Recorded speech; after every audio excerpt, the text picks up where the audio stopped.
자, 오늘 우리에게 주시는 말씀은 사도행전 11장 19절로 30절까지의 말씀입니다. 사도행전 11장 19절에서 30절까지의 말씀, 우리 모두 한 목소리로 함께 봉독하겠습니다. 그때 스데반의 일로 일어난 환란으로 말미암아 흩어진 자들이 베니게와 구브로와 안디옥까지 이르러 유대인에게만 말씀을 전하는데, 그 중에 구브로와 구레네 몇 사람이 안디옥에 이르러 헬라인에게도 말하여 주 예수를 전파하니, 주의 손이 그들과 함께 하심에 수많은 사람들이 믿고 주께 돌아오더라. 예루살렘 교회가 이 사람들의 소문을 듣고 바나바를 안디옥까지 보내니, 그가 이르러 하나님의 은혜를 보고 기뻐하여 모든 사람에게 굳건한 마음으로 주와 함께 머물러 있으라 권하니, 바나바는 착한 사람이요 성령과 믿음이 충만한 사람이라. 이에 큰 무리가 주께 더하여지더라. 바나바가 사울을 찾으러 다소에 가서 만남에 안디옥에 데리고 와서 둘이 교회에 1년간 모여 있어 큰 무리를 가르쳤고, 제자들이 안디옥에서 비로소 그리스도인이라 일컬음을 받게 되었더라. 그때 선지자들이 예루살렘에서 안디옥에 이르니, 그 중에 아가보라 하는 한 사람이 일어나 성령으로 말하되 천하에 큰 흉년이 들리라 하더니, 글라우디오 때에 그렇게 되니라. 제자들이 각각 그 힘대로 유대에 사는 형제들에게 부조를 보내기로 작정하고 이를 실행하여 바나바와 사울의 손으로 장로들에게 보내니라. 아멘. 오늘은 큰 무리에서 그리스도인으로라는 제목으로 말씀 은혜를 나누려고 합니다. 하나님께서 베드로 그리고 이방인 고넬료를 만나게 하심으로 그 만남을 통해서 이방인 선교의 문을 여셨습니다. 그러나 그 일이 처음부터 이 예루살렘 교회와 유대인에게 환영을 받은 것은 아닙니다. 우리가 사도행전 11장의 첫 구절 1절부터 3절에 보면 할례자들이 비난하였다 이렇게 기록하고 있습니다. 네가 무할례자의 집에 들어가서 어떻게 밥을 먹을 수 있느냐, 어떻게 교제할 수 있느냐, 이런 의미의 비난입니다. 그러나 베드로는 가이사랴 고넬료의 집에 임하신 그 성령의 역사를 하나도 빼놓지 않고 낱낱하게 증언하였습니다. 우리가 17절과 18절의 말씀 우리가 한번 같이 읽겠습니다. 시작. 그런즉 함께 읽겠습니다. 그런즉 하나님이 우리가 주 예수 그리스도를 믿을 때 주신 것과 같은 선물을 그들에게도 주셨으니 내가 누구이기에 하나님을 능히 맡겠느냐 하더라. 둘이 이 말을 듣고 잠잠하여 하나님께 영광을 돌려 이르되, 그러면 하나님께서 이방인에게도 생명의 회개를 주셨도다 하니라. 그러니까 이 똑같은 것, 우리에게 같은 선물을 주셨다고 하는 것은 그들이 오순절에 만나고 경험한, 체험한, 그들에게 임하신 그 성령과 동일한 역사를 바로 이 고넬료 집에서 경험했다는 것입니다. 그래서 베드로는 철저한 유대인이었지만 자기 눈앞에서 일어난 이 하나님의 역사를 그는 부정할 수 없었습니다. 그래서 내가 누구이기에 하나님의 역사를, 하나님을 능히 맡겠느냐, 이렇게 항변하는 거죠. 그러니까 이방인의 구원은 베드로의 개인적인 결단, 개인적인 열심, 그것으로 이루어진 일이 아니라는 것입니다. 철저히 성령께서 주관하시고 시작하시고 이끌어가신 성령의 역사임을 오늘 베드로가 증언합니다. 이 말을 들은 이 예루살렘 교회의 모든 장로들이 이렇게 대답을 합니다. 이방인에게도 생명 얻는 회개를 주셨도다. 그러니까 예루살렘 교회가 이 베드로의 증언을 듣고 이 이방인에게 행하신 하나님의 역사, 이방인에게도 복음이 흘러가야 한다는 것을 이들이 인정할 수밖에 없었습니다. 그래서 오늘의 본문은 무엇이냐? 이방인을 향한 하나님의 역사가 어떻게 안디옥 교회로 흘러가며 어떻게 교회를 세워지는 데까지 이어지는가, 그것을 오늘 본문에서 발견할 수 있습니다. 먼저 26절을 함께 읽겠습니다. 26절 저와 함께 읽겠습니다. 시작. 만남에 안디옥에 데리고 와서 둘이 교회에 1년간 모여 있어 큰 무리를 가르쳤고, 제자들이 안디옥에서 비로소 그리스도인이라 일컬음을 받게 되었더라. 그러니까 안디옥에 수많은 사람이 있었고 이들이 큰 무리를 이루었다라고 기록합니다. 그리고 그들은 비로소 안디옥에서 그리스도인이다, 이런 이름을 얻게 되었죠. 어떻게 큰 무리가 그리스도인이라 불리면서 교회 공동체로 세워질 수 있었는가? 그리고 그 그리스도인이라고 불림받는 그들의 믿음은 그들의 삶에서 어떻게 나타나고 있는가? 그것을 오늘 본문 안에서 함께 찾을 수 있기를 바랍니다. 첫 번째가 무엇이냐? 유대인에게만에서 헬라인에게도라는 변화입니다. 19절과 20절 우리 한 목소리로 함께 읽겠습니다. 시작. 그때 스데반의 일로 일어난 환란으로 말미암아 흩어진 자들이 베니게와 구브로와 안디옥까지 이르러 유대인에게만 말씀을 전하는데 그 중에 구브로와 구레네 몇 사람이 안디옥에 이르러 헬라인에게도 말하여 주 예수를 전파하니. 그렇죠. 스데반의 순교는 이 예루살렘 유대인들에게 엄청난 핍박을 가지고 왔습니다. 박해로 인해서 흩어진 성도들은 여러 곳으로 흩어져 가면서도 그곳에 복음을 전했죠. 그들은 베니게, 구브로를 지나서 안디옥까지 이르렀습니다. 베니게는 두로와 시돈이 있는 지역을 말합니다. 그리고 그곳을 안디옥은 그보다 훨씬 위에 있는 지역이죠. 그러니까 박해로 흩어진 성도들이 지금 예루살렘으로부터 굉장히 먼 지역까지 흩어지고 도망가면서도 복음을 전하고 있었다는 것을 알 수 있습니다. 그런데 우리가 읽은 19절과 20절 사이에 아주 미묘한 차이가 있습니다. 19절은 유대인에게만 말씀을 전했다고 기록하고 있고 20절은 헬라인에게도 주 예수를 전했다고 기록합니다. 유대인에게만 전해지던 복음이 헬라인에게도 전해지고 있다는 거죠. 처음에 그들은 굉장히 지리적인 거리는 멀리까지 갔지만 그들의 마음의 거리, 생각의 거리는 좁혀지지 않았어요. 우리 민족 유대인이라고 하는 이 생각의 경계를 넘어가지 못했습니다. 복음을 가지고 안디옥까지 갔지만 막상 그들에게는 복음을 전하지 않았다는 거예요. 그 대상을 여전히 유대인으로 한정하고 있었습니다. 물론 유대인에게 복음을 전하는 것도 매우 귀한 일이죠. 도망가면서도 전하고 있었으니까. 그런데 중요한 것은 하나님의 뜻이 여기에 멈추어 있지 않다는 거예요. 그런데 그렇게 가는 사람들 중에 구브로, 구레네 출신의 몇 사람, 그 몇 사람이 헬라인에게도 주 예수를 전하기 시작했습니다. 그들은 이름도 기록되어 있지 않아요. 수없는 사람들 중에 몇 사람이라고 기록합니다. 그 몇 사람이 안디옥의 복음의 대상을 확장시키고 넓혀가고 있었습니다. 그러니까 하나님께서는 베드로를 통해서 이방인을 받아들일 수 있도록 예루살렘의 교회에 생각을 여시고 복음의 문을 여셨는데 이 이름 없는 성도들 그 몇 사람을 통해서 실제로 이방인들에게 복음을 전하게 하도록 하신 거죠. 사도행전은 기본적으로 성령의 역사입니다. 처음부터 끝까지 이끄시고 주도하시는 분은 누구입니까? 성령 하나님입니다. 그리고 그것에 순종하는 제자들과 사도들의 행적입니다. 그러나 놀랍게도 그렇게 기록된 사도들과 제자들의 행적 밑에 이름도 없이 따르고 순종하고 돕는 많은 이름 없는 성도들로 인하여서 이 복음의 역사가 흘러가고 완성되어 가고 있다는 것을 우리는 알 수 있습니다.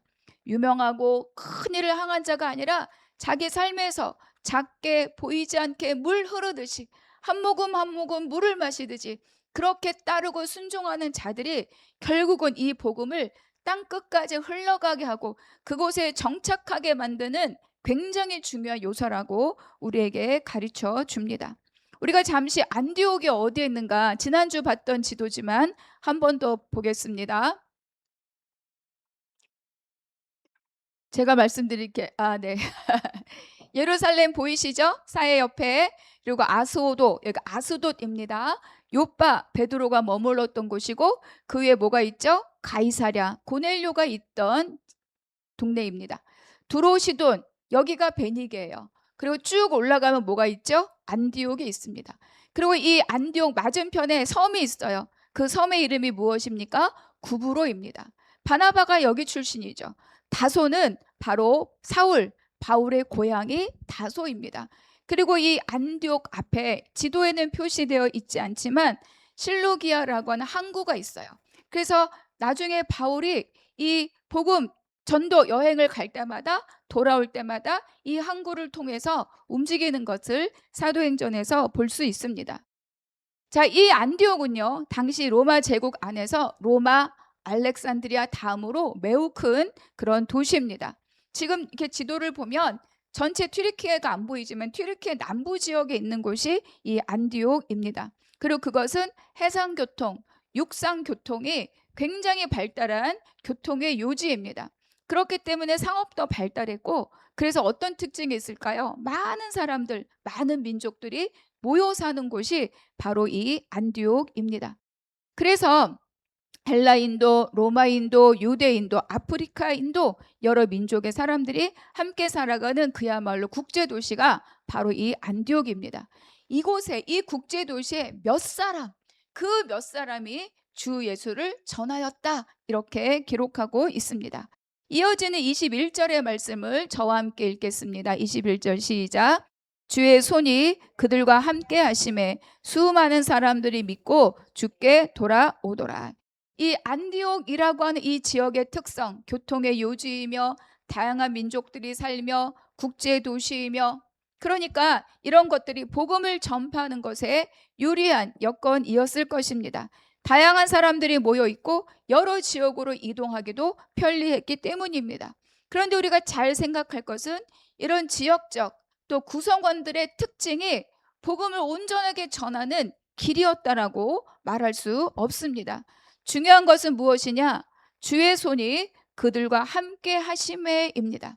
이것이 굉장히 중요한 요소였습니다. 지역적인 특성 우리 잘 알아야 되고, 전도의 방법 고려해야 되고, 대상이 누구인지, 지역이 어떠한지, 모여있는 사람들이 어떤 직업에 종사하는지, 이런 것들을 어떻게 이들에게 복음을 전할지 전략을 짜고 준비하고 계획하는 것 굉장히 중요한 일입니다. 그러나 사람들이 믿고 주께 돌아오게 하는 것은 이런 준비로 끝나는 것이 아니라 뭐가 필요하죠? 주의 손이 함께 하심에입니다. 우리가 하는 일이 작아 보여도, 또는 우리가 하는 일이 대단하게 준비하여도 그것을 이루게 하시는 분은 누구십니까? 바로 주의 손입니다. 성령 하나님이신 거죠. 내가 건네는 작은 전도제 하나, 내가 건네는 작은 간식 하나, 그들에게 비춰지는 미소 하나, 그리고 수집지만 분명하게 말하는 예수 그리스도, 그 이름 하나가, 그 작은 섬김이, 그 작은 기도 위에 주의 손이 함께할 때, 그때 그 일은 열매를 맺어간다는 것입니다. 그러므로 우리가 전도할 때 가장 더 많이 준비해야 될 것은 물품보다 무엇입니까? 성령님의 임재입니다. 성령님, 이 사람을 만날 때 그 마음을 열어주시옵소서. 우리가 지금 무언가를 들고 길을 나갈 때 하나님, 만날 사람을 만나게 해주시옵소서. 나의 우리 교회와 나의 작은 순종 위에 하나님 기름 부으시고 주의 손이 함께하게 하여 주시옵소서. 준비하고 기도하고 주께 의탁하는 이 마음이, 그래서 주의 손이 그 위에 덮여질 때 그때 그 일들이 이루어져 가고 있다는 것을 오늘 이 말씀 속에서 보여줍니다. 우리가 그동안 뭐 주차장 전도도 하고 또 샘팍 가서 전도지도 나누고 뭐 이런저런 전도들을 했었습니다. 그리고 우리 교회가 다 주변에 뭐예요? 학원입니다. 저는 낮에 교회에 있다가 이렇게 복도로 오고 가는 이 학생들을 볼 때마다 비어있는 교회 학교로 인해서 어떻게 하면 좋을까 많이 생각을 했었습니다. 사실 뭘 어떻게 하면 좋겠다라고 대단한 계획이 있거나 뭐 성령 하나님이 김 목사 이렇게 해라 이렇게 가르쳐 준 것은 아닙니다. 단지 그들을 보았을 때, 그들의 삶의 패턴을 보았을 때, 이 어린 아이들이 우리 교회 공간에 잠시라도 머물러 갔다 가면 참 좋겠다. 엄마들을 안전하게 기다릴 수 있는 그 공간으로 나눔하면 참 좋겠다. 이 마음으로 시작한 것이 바로 수요 둥지입니다. 그리고 그 아이들이 이곳에 들어와서 10분이라도 머문다면 내가 그들에게 예수라고 말할 수 있겠다. 이런 마음으로 시작한 것이 수요 둥지입니다. 근데 여러분 다 알다시피 둥지로서의 역할은 하지 못하고 있습니다.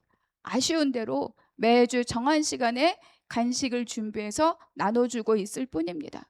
우리가 생각할 때, 저도 가끔 생각할 때 이게 도대체 무슨 소용이 있을까? 이런 마음이 들 때도 있으나 저는 그렇게라도 몇 명이 이 앞에 왔다 가는 것, 그 아이들이 엘베에서 마주쳤을 때 5층이다. 안녕하세요. 인사해 줄 때 그때 저는 너무 마음이 기쁘고 너무 행복합니다. 주중에 전도사님과 같이 수요일에 있었는데 몇 명이 와서 물어봤대요. "지난주에 왜 안 왔어요?" 이렇게.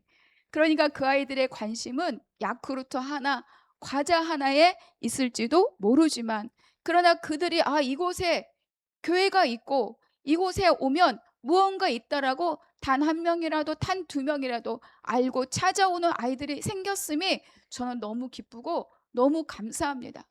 그러면 그다음에 이 아이들을 어떻게 좀 더 깊이 있게 접촉할 수 있을까? 그것들을 기도하고 있습니다. 우리는 모르죠, 그래서. 그 몇 사람이 복음을 전할 때 말씀에 기록된 대로 수많은 사람이 올지 그들이 어떻게 알았겠습니까? 갖고 있는 것을 복음 전도에 쓰는 것이 중요합니다. 어른에게만, 아이들에게만도 아니고 이 사람에게만 또는 저 사람에게만도 아닙니다. 우리가 만나고 부닥칠 수 있는 사람들에게, 그들에게 우리가 할 수 있는 것들을 할 수 있음으로 인하여서 그 외에 주의 손이 함께 하심에 수많은 사람들이 모였더라. 그 열매를 우리가 더불어 볼 수 있는 우리 성도님들, 우리 한나무 교회가 되기를 바랍니다. 그래서 하나님이 우리가 함께 기도할 때 새로운 지혜를 부어주실 것입니다. 그리고 무엇보다 내가 한 것에 대한 결과를 당장 눈에 얻지 못하여도 그 일을 하고 있는 우리들의 모습을 주께서 기쁘게 보시리라고 믿습니다. 이 이름 없는 몇 사람이 주 예수를 전했고 주의 손이 함께하자 수많은 사람들이 모였고 주께 돌아왔다. 이것으로 시작된 것이 바로 이 안디옥 교회입니다. 그렇다면 이제 이 모인 자들에게 어떤 변화가 생겼는가? 두 번째 말씀에서 증언하는 것이 큰 무리에서 그리스도인으로의 변화입니다. 우리 22절부터 24절까지 우리 함께 읽겠습니다. 시작. 예루살렘 교회가 이 사람들의 소문을 듣고 바나바를 안디옥까지 보내니 그가 이르러 하나님의 은혜를 보고 기뻐하여 모든 사람에게 굳건한 마음으로 주와 함께 머물러 있으라 권하니 바나바는 착한 사람이요 성령과 믿음이 충만한 사람이라 이에 큰 무리가 주께 더하여지더라. 이방인들이 주께 많이 돌아왔던 소식이 이제 예루살렘 교회에 전하여집니다. 그래서 예루살렘 교회가 바나바를 안디옥으로 파송하죠. 이것은 예루살렘 교회가 변화하고 있다는 증거입니다. 고넬료의 집에 들어갔던 베드로를 비난하였지만 이제는 교회가 이방인들이 믿었다는 소식을 듣고 그들을 돕기 위하여서 이 누구죠? 바나바를 파송합니다. 그러니까 그 일에 바나바가 가장 합당한 사람이었을 것입니다. 바나바의 본래 이름은 요셉입니다. 그런데 우리가 바나바라고 하는 것은 이 사람에게 많은 이들이 위로의 아들이다 이렇게 별명을 붙여줬기 때문에 그 별명이 본 이름보다 훨씬 유명하게 되었던 거죠. 이 바나바는요, 우리가 잘 알고 있는 것처럼 자기의 소유를 팔아서 사도들 앞에 아낌없이 내놓았던 사람이 바로 이 바나바입니다. 그리고 사울이 회심한 이후에 그리고 예루살렘에 갔지만 아무도 상종해 주지 않았어요. 다 그를 두려워하였는데 바로 이 바나바가 사울을 직접 사도들 앞에 데려가 교제할 수 있도록 길을 열어준 사람이 바로 이 바나바입니다. 이 바나바가 안디옥에 도착하고 봤으니 보았을 때 그들이 어떻겠을까요? 그 교회 안에 유대인도 있고 그리고 이방인도 있고 여러 부류의 사람들이 그곳에 모여 있었을 것입니다. 이 안디옥 교회는 단언컨대 유대인들이 모여 있고 단일한 민족들이 모여 있고 정통적인 사람들이 모여 있는 이 예루살렘 교회와는 굉장히 분위기가 달랐을 것입니다. 그런데 그것에 대하여서 오늘 본문 말씀이 무엇이라고 기록하는가? 하나님의 은혜를 보고 기뻐하여라고 말합니다. 그러니까 복잡하다, 이상하다, 낯설다 이렇게 말하지 않았어요. 바나바는 그러니까 이방인이 많이 모여 있는 것 그것뿐만 아니라 그들 사이에서 이미 일하고 계시고 역사하고 계시는 바로 그 하나님의 은혜를 보았던 것입니다. 그래서 하나님의 은혜를 보고 기뻐하였다. 바나바가 갖고 있는 가장 큰 장점, 가장 큰 은혜의 특징이라면 그가 받고 있는 하나님의 은혜를 빨리 깨달을 수 있고 사람 안에 있는 가능성들을 발견하고 그것을 믿어주는 것이 이 바나바가 갖고 있는 좋은 특징일 것입니다. 그래서 이들에게 한 가지를 권면합니다. 무엇이라고 권하느냐? 굳건한 마음으로 주와 함께 머물러 있으라. 굳건한 마음으로 주와 함께 머물러 있으라. 이렇게 권면하고 있습니다. 여러분, 우리 너무 잘 알지만 복음을 듣고 예수를 주로 고백하고 교회를 나온다고 하여서 그 인생과 그 가치가 단숨에 달라지지 않습니다. 변화에는 많은 시간과 의지적인 노력이 필요합니다. 그러니까 이 안디옥의 이방인 신자들은 각자가 살아온 삶의 방식이 분명히 있고 그들의 가치관이 있고 오랫도록 몸에 밴 습관들이 있고 그리고 그들만이 섬겼던 종교에 대한 종교심들이 분명하게 있었을 것입니다. 그러므로 그들에게 무엇을 권면하니까 굳건한 마음으로 주와 함께 머물러 있으라. 이 말의 의미는 쉽게 말하면 예수님을 너희의 삶의 중심에 모시고 떠나지 말라 이 뜻입니다. 우리로 말하면 붙어 있으라 이 뜻입니다.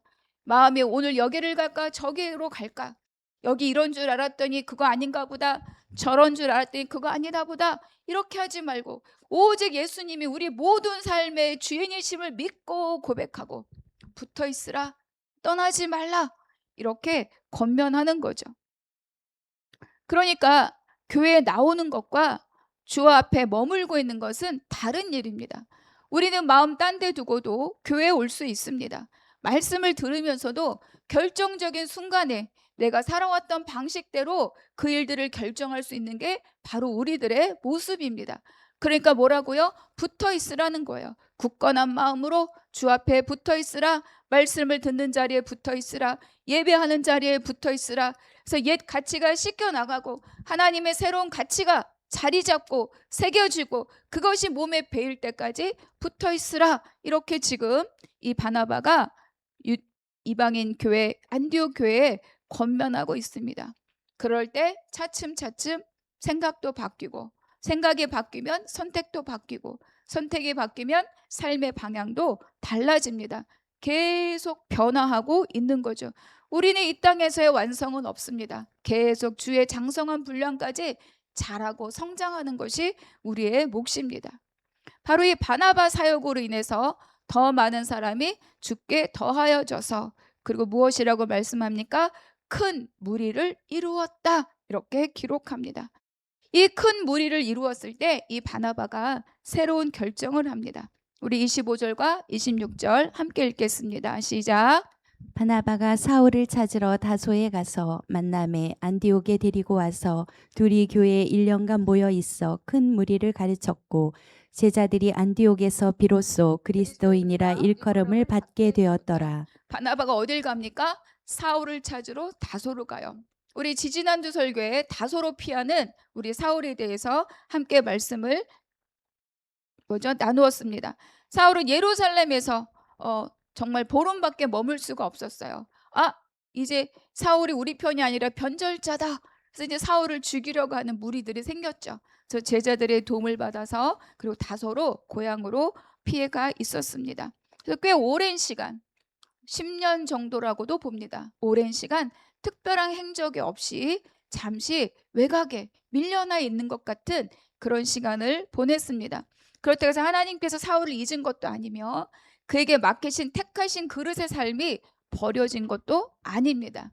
이제 이 바나바가 이 사울을 찾으러 다소로 가게 됐다는 것은 무슨 뜻입니까? 이제 하나님의 때, 사울을 향한 하나님의 때가 시작되었다. 이것을 우리에게 가르쳐 주는 거죠. 그래서 바나바는 큰 무리를 목양하다가 목회하다가 정말로 성경에 능통하고 이방인을 위한 사명자로 부름받은 이 사울을 찾아서 자기의 동역자로 세웁니다. 그리고 바나바와 사울이 1년 동안 이 안디옥 교회를 양육합니다. 여러분, 무리는 많은 사람들입니다. 그러나 그들이 모두가 다 그리스도인으로 자라고 성장하는 것은 아닙니다. 은혜 안에 양육받을 때 이것이 가능한 일이죠. 복음을 듣고 믿은 사람들도 말씀으로 양육을 받아야 합니다. 예수가 누구신지, 십자가 부활이 무엇인지, 그리스도께 속한 사람은 어떻게 살아야 되는지, 그것을 1년 동안 바나바와 사울이 힘을 다하여서 이들을 양육합니다. 그럴 때 비로소 그 가르침을 받고 큰 무리가 성장해서 안디옥에서 뭐라고 불림받죠? 그리스도인이다, 이렇게 불리게 되었습니다. 예전에 하브루타를 공부할 때 그런 비유가 있었어요. 콩 한 자루가 있는데 이렇게 포대에 이렇게 쌓여 있죠. 그런데 이 콩 한 자루 포대가 탁 뜯어지니까 어때요? 다 나달나달 흩어집니다. 그런데 이 콩이 포대가 뜯어져도 흩어지지 않는 유일한 방법이 뭐냐? 삶아서 으깨서 뭉쳐 놓는 거죠. 우린 그것을 뭐라고 말합니까? 매주라고 말합니다.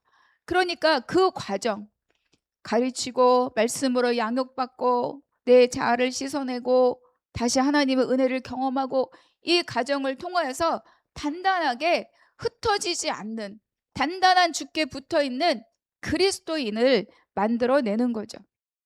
여기서 이 그리스도인이라고 번역된 크리스티아노스, 우리로 말하면 크리스찬입니다. 크리스티아노스, 이 말의 뜻은 그리스도께 속한 사람, 그리스도를 따르는 사람, 이런 뜻을 갖고 있습니다. 당시에 황제를 추종하던 사람들을 황제, 우리 케사르라 그러잖아요. 그래서 케자리아노스, 아노스, 이아노스, 이거는 속한 사람, 이런 뜻이에요. 케자리아노스라고 하면 황제에게 속한 사람, 황제의 명을 받드는 사람, 이런 뜻입니다. 그것과 비추어 본다면 크리스티아노스는 무슨 뜻입니까? 주님께, 그리스도에게 속한 사람, 그리스도를 받드는 사람, 그의 명을 따르는 사람, 이런 뜻을 갖고 있는 게 크리스티아노스입니다. 그러니까 안디옥의 이 사람들은 몰라요. 교회 안에 들어온 사람들은 그리스도가 무엇인지, 구속사가 무엇인지, 십자가가 무엇인지 알지 못합니다. 그런데 이들이 뭐라고 말하느냐? 그리스도라고 하는 어떤 자의 이름과 이 제자들을 연결하여서 부르기 시작했다는 거야. 아, 저 사람들은 그리스도에게 속한 사람들이다. 무장하고 군복을 입고 군록을 먹는 사람, 아, 저 사람은 황제에게 속한 사람이다 라고 아는 것처럼 이 제자들과 안디옥 성도들을 보고, 아, 저 사람들은 그리스도를 따르며 그리스도에게 속한 사람이다 라고 말하게 되었다는 거예요. 그들이 이제 누구입니까? 유대인도 아니요, 헬라인도 아니요, 이방인도 아니요, 새로운 공동체로 새로운 한 세 사람으로 묶여진 사람들입니다. 그들의 민족, 그들의 신분, 그들의 배경 다 다르지만 그것으로 구별되는 사람들이 아니라 이제 예수 그리스도께 속한 사람들이라는 이름으로 다른 사람들과 구별되는 사람들이 되었다는 것을 여기서 가르쳐주고 있습니다.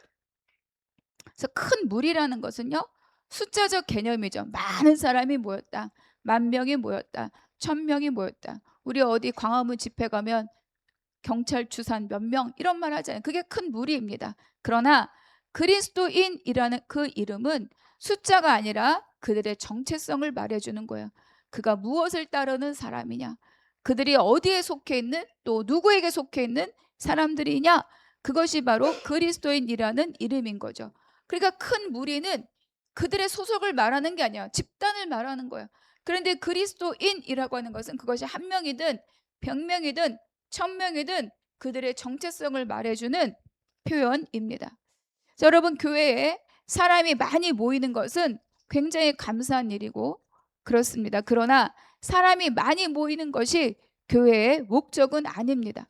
큰 무리가 왔으나 큰 무리가 말씀으로 양육받고 예수 그리스도께 속한 제자로 세워질 때, 그때야 비로소 교회의 참 모습을 우리가 만들 수 있습니다.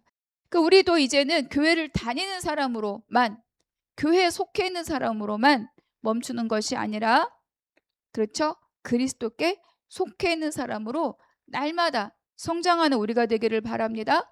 예배에 참석하는 사람, 직분을 가진 사람, 주일에 교회에 오는 사람, 그 이름을 넘어서서 이제는 그리스도께 속한 사람, 그것이 우리의 이름이 되기를 축복합니다.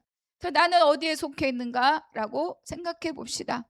우리가 어느 교회를 다닙니다. 우리는 이 교회를 다닙니다. 우리는 이 교회를 다닙니다. 이 어느 교회를 다니는 것이 신자의 자부심이 될 수는 있습니다. 우리 교회는 크다, 우리 교회는 이런 프로그램이 있다, 우리 목사님 설교는 이렇게 유명하다, 다 그 신자들의 자부심이 될 수 있지만 진짜 신도의 자부심은 내가 그리스도인이다라고 하는 그 정체성을 잃지 않아야 합니다. 그래서 이 그리스도인, 주께 속해 있는 사람은 어떠한 사람들이냐? 우리가 기쁠 때나 슬플 때나 넘어질 때나 단단할 때나 우리의 주인이신 예수 앞으로 가까이 나오는 자가 바로 그리스도께 속한 사람입니다. 그래서 말씀 앞에서 기도를 통해서 날마다 자기의 생각을 주님 앞에 의탁하고 주의 생각으로 받고 주님 앞에 머물기를 포기하지 않는 자들. 그래서 바로 바나바가 그들에게 굳건한 마음으로 주와 함께 머물러 있으라 이렇게 권면한 것입니다. 큰 무리에서 그리스도인으로 세워지는 변화는 거저 얻어지지 않습니다.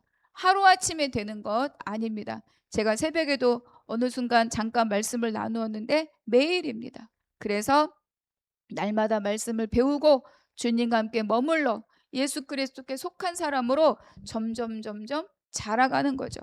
저와 한나무교회와 우리 성도님들이 함께 더불어 주님 앞에 잘 자라가는 성도님들이 되기를 바랍니다. 거저왔다 거저가는 자들이 되지 않기를 바랍니다. 예배와 말씀과 찬양과 말씀 읽게 단 한 가지라도 내 마음을 다 집중하여서 주와 연합할 수 있는 우리 모두가 되기를 바랍니다. 그래서 한 구절, 한 단어, 한 깨우침이라도 내가 붙들고 오늘 하루를 주님 앞에 감사로 고백할 수 있는 우리 모든 가족들이 되기를 바랍니다. 그래서 그것들이 쌓여서 내가 점점 그리스도인이다. 그 이름에 합당한 자로 성장할 수 있게 되기를 바랍니다. 우리가 세 번째 돌아볼 것은 받은 은혜뿐만 아니라 각각 그 힘대로 섬기는 교회로의 변화입니다. 안디옥 교회는 이제 어떤 교회가 되었느냐? 흘려보내는 은혜를 누리는 교회가 되었습니다. 4절이나 되지만 마지막 27절부터 30절까지 우리 함께 읽겠습니다. 시작. 그때의 선지자들이 예루살렘에서 안디옥에 이르니 그 중에 아가보라 하는 한 사람이 일어나 성령으로 말하되 천하에 큰 흉년이 들리라 하더니 글라우디오 때에 그렇게 되니라. 지자들이 각각 그 힘대로 유대에 사는 형제들에게 부조를 보내기로 작정하고 이를 실행하여 바나바와 사울의 손으로 장로들에게 보내니라. 아가보라는 이 선지자가 이제 성령에 충만해서 예언을 한 거예요. 천하에 큰 흉년이 들 것이다. 영어 성경에 보니까 로마 전역에 이렇게도 번역해 놓았더라고요. 그리고 이 큰 흉년은 실제로 글라우디오 황제 때 실제로 벌어진 일입니다. 근데 이 흉년은 뭐 로마가 점령하고 다스리는 전 지역에 걸쳐 있었지만 특별히 유대 지역과 예루살렘 지역에 더 혹독했다고 합니다. 그러니까 안디옥 교회가 있는 이 지역도 이 흉년으로부터 자유롭진 않았어요. 유대 지역, 예루살렘 교회가 있는 그 지역에 더 심하게 흉년이 임했다는 거죠. 이 소식을 들은 이 안디옥 교회의 그 성도들, 이 제자들은 자기들도 어려운 형편에 처해 있을 것이지만 그럼에도 불구하고 더 심한 어려움을 겪을 유대의 형제들을 생각하였습니다. 그래서 복음이라고 하는 것은 시선을 뭐예요? 나로부터 타인에게 돌려보는 것입니다.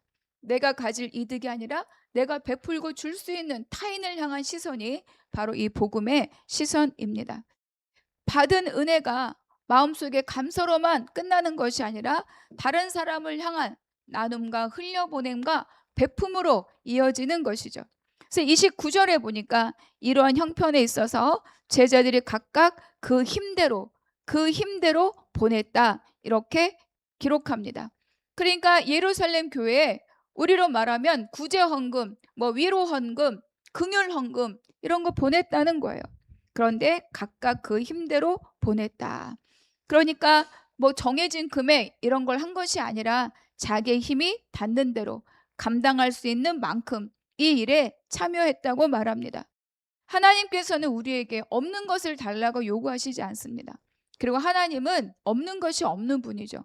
없는 것도 있는 것처럼 하는 하나님이신데 내가 가진 것을 굳이 가져가셔야 무슨 일을 하실 수 있는 분은 아닙니다. 그럼에도 불구하고 우리를 나눔의 자리로 흘려보내는 자리로 우리를 부르실 때가 있습니다. 그때 어떻게 됩니까? 오늘의 이 안디옥 교회처럼 그들이 갖고 있는 그 무언가에 대해서 각각 힘이 닿는 대로 그 교회를 향하여 흘려보내고 나누어주고 있습니다. 우리도 마찬가지입니다. 나의 시간, 나의 재정, 나의 은사, 나의 마음까지 하나님 나라와 복음을 전하는 그 일에 각각 힘 닿는 대로 감당하는 거죠. 똑같이 10개, 똑같이 1개, 이거는 불가능합니다. 누구는 10개, 누구는 1개, 누구는 더 많이, 누구는 적게. 그러나 가장 중요한 기준이 무엇입니까? 그 마음에 힘 닿는 대로입니다. 적게 할 수 없으니 하지 않는 것과 적게 할 수밖에 없어도 힘 닿는 대로 하는 것은 너무 다른 일인 거죠. 그래서 더 놀라운 것은 이 안디옥 교회가 힘 닿는 대로 부조를 해서 누구를 도왔느냐? 유대에 사는 형제들, 바로 이 예루살렘 교회를 도왔다는 것입니다.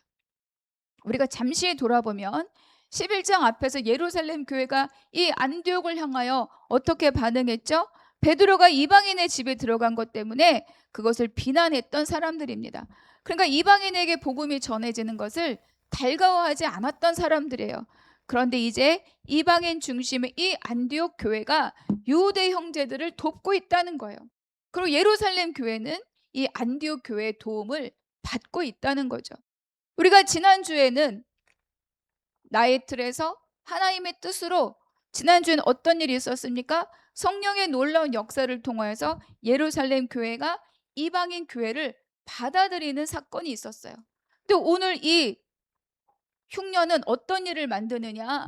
이제는 이 안디옥 교회의 구제를 예루살렘 교회가 받는 것으로 지금 기록하고 있습니다. 그래서 이 교회는 이제 분리된 교회, 각각의 교회가 아니라 복음과 민족과 지역을 넘어서서 한 형제로서 한 몸이 되었다는 것을 오늘 이 마지막 단락이 우리에게 증거해 주는 거죠. 은혜는 고여 있으면 썩기도 하고 자기 만족감에 끝나고 말지만, 그러나 흘려보내면 다른 사람들에게 위로가 되고 다른 사람들을 살릴 수 있습니다. 안디옥 교회가 건강한 교회가 된 것은 많은 수가 있어서가 아닙니다. 첫 번째는 그들을 잘 가르쳤습니다. 잘 양육하였습니다. 복음으로 사는 삶에 우리가 어떻게 응답해야 될지를 가르쳤고, 그리고 두 번째는 그것을 배움을 실제적인 구제와 나눔으로 실천할 수 있도록 그들에게 길이 열렸다는 거예요. 이것이 바로 큰 무리가 그리스도인으로 변화된 변화의 모습입니다. 우리 교회도 지난주에 또 새롭게 개척하는 교회에 헌물을 보냈습니다. 우리 전체 카톡방에도 인사가 올라왔지만 또 저에게도 개별적으로 인사가 왔습니다. 우리도 뭐 재정적으로 자립한 교회가 아닙니다. 그러나 우리는 어떻습니까? 여전히 꾸준히 우리 한나무교회와 우리 성도님들의 헌신을 기뻐하고 위로하고, 그러면서 우리에게 꾸준하게 후원하는 분들이 계십니다. 그러기에 우리도 그 받은 은혜를 나누고 싶었습니다. 누가 더 열악하냐? 그것은 중요하지 않아요. 누가 더 조금 더 낫냐? 그것도 중요하지 않습니다. 우리가 갖고 있는 것을 어딘가로 나눌 수 있는 기회와 길이 있다면 우리는 그 일을 감당하는 것이 우리의 몫입니다. 그래서 이 일에 기꺼이 마음을 동의해 주시고 참여해 주신 우리 성도님들께 감사를 드립니다. 우리가 보낸 것은 어마어마한 일은 아닙니다. 어마어마한 물건은 아닙니다. 그러나 그 교회는 꼭 필요한 것이었던 거죠. 이것이 각각 그 힘대로 나누는 것입니다. 남는 거 주고 안 쓰는 거 주는 거 아닙니다. 그들에게 꼭 필요한 것을 그들이 기뻐 받을 수 있도록 가장 귀한 것으로 잘 준비해서 잘 드리는 것, 이것이 바로 각각 힘 있는 대로 드리는 흘려보냄의 은혜입니다. 그 안에 그래서 무엇이 들어있습니까? 그게 얼마짜리냐가 중요하지 않고 우리의 마음이 함께 갔습니다. 새로 시작하는 그 교회에, 어쩌면 우리보다 열악한 환경 가운데 그 교회에 우리가 가장 좋은 것으로, 가장 깨끗한 것으로, 가장 귀한 것으로 잘 준비해서 그들이 기쁘게 뜯으며 기뻐할 수 있는 것으로 보냈다는 것, 그것이 바로 하나님께서 우리에게 주신, 우리 한나무교회와 우리 성도에게 주신 하나님의 은혜라는 것이죠. 여러분, 흘려보낼 수 있을 때 흘려보내는 것이 우리의 몫입니다. 우리는 계속 흘려받고 있잖아요. 그러니까 누군가에는 흘려줄 수 있는 것, 그것이 바로 우리에게 맡기신 하나님의 일이 될 것입니다. 자, 한나무교회가 도움을 받는 교회일 뿐만 아니라 또 우리가 누군가에게는 흘려보내고 은혜도 나눠주고 함께 도움을 나누는 교회로 점점 더 성장할 수 있게 되기를 바랍니다. 그래서 우리 교회가 다 되고 드리는 것이 아니라 우리 교회도 부족한 것이 많지만 그러나 나눌 수 있는 것들은 나누어 갈 수 있는 우리 교회와 우리 성도님들이 되기를 바랍니다. 안디옥 교회도 신생교회예요. 그리고 그들도 흉년에서 자유롭지 않았을 것입니다. 그러나 그들도 자기 어려움 속에서 더 어려움을 겪을 수밖에 없는 그 교회, 모 교회에게 그들도 기꺼이 그들의 구제를 함께 했습니다. 이 말씀 속에서 우리가 생각할 것이 있어요. 사람이 숫자가 많아지는 것만이 부흥의 전부는 아닙니다. 그러나 또 중요한 것은 주의 손에 의지할 때 그때 내적으로 외적으로 가장 먼저는 우리의 심령과 우리의 삶이 점점 더 부흥하는 것이고, 그것을 통하여 우리가 기꺼이 복음을 전할 때 그때 그들을 통하여서, 우리를 통하여서 주의 손이 함께 할 때 그때 우리에게도 많은 사람들이 함께 모여서 함께 은혜를 누리게 될 수 있다는 것입니다. 그래서 큰 무리가 말씀으로 양육받고 그리스도인이라 불렸습니다. 우리도 누군가에게 밖에 나갔을 때 한나무교회와 한나무교회 모든 성도들이 그리스도인이다 불림받을 수 있는 복된 자들이 되기를 바랍니다. 그래서 나의 모습을 통하여 주의 형상이 드러나고, 나의 모습을 통하여 주의 말씀이 들려지고, 나의 무슨 선택을 통하여서 예수 믿는 사람은 다르구나 말할 수 있는 저부터 그런 사람, 그런 성도님들, 우리 한나무교회가 되기를 주님의 이름으로 축복합니다. 큰 무리에 머물러 있는 자들이 아니라 굳건한 마음으로 주 앞에 머물러서 그리스도인으로 성장해가는 우리와 우리 한나무교회가 되기를 바랍니다. 그뿐만 아니라 우리에게 하나님 주시는 은혜들을 또 연약한 곳에 흘려보내며 함께 그 복을 누리며 살아가는 우리 성도님들 되시기를 주님의 이름으로 축복합니다. 기도하겠습니다. 하나님 아버지, 감사합니다. 몇 사람의 순종에 의해 주의 손을 더하셔서 안디옥에 복음을 전하게 하시고 교회를 세우시니 주님 감사합니다. 한나무 교회도 주님께 순종하는 몇 사람이 모여 함께 세워진 교회입니다. 아버지, 우리 한나무 교회 위에 주의 손을 더하여 주시옵소서. 몇 사람으로 주 앞에 순종한 우리 성도님들에게 그 삶의 자리에 주의 손을 더하여 주시옵소서. 그리고 우리가 또 그 몇 사람이 되어서 복음을 전하게 하여 주시고 우리의 마음을 굳건히 주님 앞에 아버지 머물러 있는 우리 성도님들, 우리 한나무 교회가 되게 하여 주시옵소서. 그것을 통해 점점 더 그리스도인이 되게 하시고 우리 교회가 받은 은혜를 그 힘대로 흘려보내며 아버지의 복을 이웃과 더불어 나누는 복된 교회가 되게 하여 주시옵소서. 그것을 통해 사람을 살리고 교회를 세우는 한나무 교회로 점점 더 든든해지도록 인도하여 주시옵소서. 모든 것 감사하고 우리 주 예수 그리스도의 이름으로 기도하옵나이다. 아멘.